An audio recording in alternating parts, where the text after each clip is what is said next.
What happens once in a while, and it's close to Christmas, so don't say I never gave you anything. So I'm going to do this, please.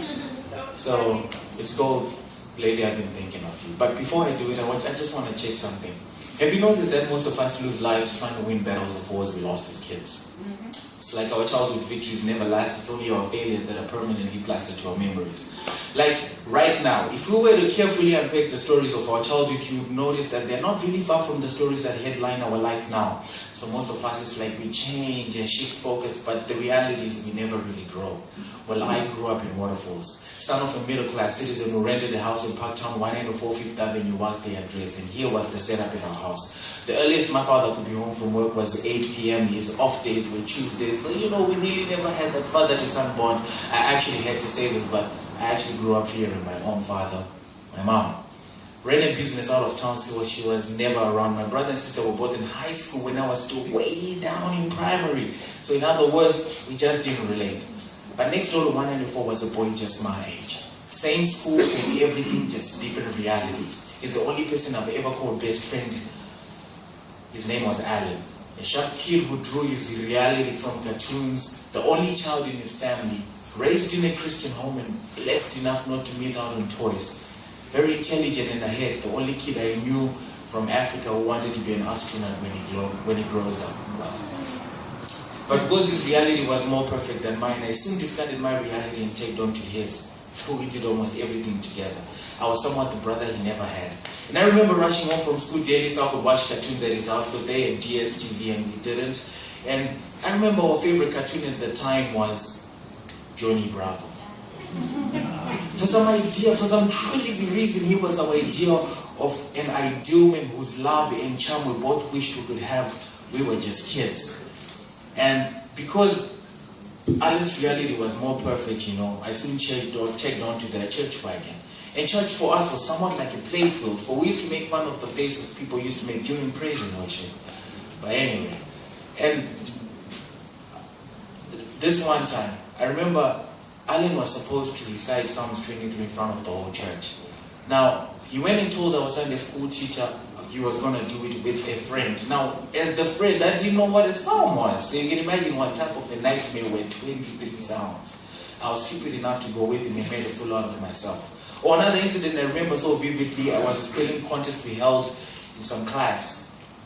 And he went, after beating everyone actually, I was left with Alan in the final and he went first and he got his word right. It was just like that. I came after him, my word was purpose. So I dived into it with so much confidence because I was sure I know the word with my eyes closed. And there I went, P-R-E-R-P-O-S-E. When I opened my eyes, everyone laughed. I lost that contest. To see me when I already knew that my best friend was always going to be better than me. If you were to describe me and Alan in comparison, I was more of a go-getter, and he was more of a natural. Or rather, I was more hip-hop. Could easily compromise, and he was more jazz. Paid attention to detail. Or rather, I was sport. I played games to fit in. And he was more art. He embraced life and was there. Anyway, enough of this story. My father's hard work finally paid off and he became a property owner, so we moved. And ever since then, it's been 10 years and this year will be the 11th and I haven't seen you. So lately, I've been thinking of you. Because something in the inside of me still screams for your approval. It's real. I really wanted to be just like you. But unfortunately, like you, I never became jazz. Instead, I remained hip-hop. But it's through hip-hop I got knowledge of self. By crossing paths with men of God who spoke the word to me like MCs, and life was like one huge cipher. Spray-painted graffiti on the walls of my understanding the true meaning of salvation. So God found me and touched my life like he was a DJ and I was the vinyl. So he scratched all my sins away. Because I used to be a B-boy. Well, that's a short for bad boy. But ever since he found me, I moved on to the next letter. Now I'm a C-boy. Translation, church boy. So I never became jazz or remained hip-hop. Instead, I'm gospel now. I'm still sport. Only that I no longer play games to fit in. Rather, I match up with life. I now belong to a team whose goal is to win souls. And unlike you, Alan, I never became art. Instead, I became an artist. I now create that which people embrace. Because see, lately I've been thinking of you, and I don't know why people make funny faces during praise and worship. Because worship is actually sweet. I can cry sometimes. There are even times when there's nothing sweet as spending time with God in prayer. And remember that psalm I didn't know by head. Yes, that one I choked at a one. I now know it by heart. The Lord is my shepherd, I shall not want to compromise. His word is my standard now. And I was also since learned how to spell with my eyes open. P-U-R-P-O-S-E. The day I learned to leave that word and not spell it, I won life in a spelling contest. And I've also since stopped watching cartoons, but I just thought I should tell you that real love or real men are not like Johnny. In fact, real love is more than the lust of emotions being tickled by attraction or the heaviness we feel when we miss a loved one.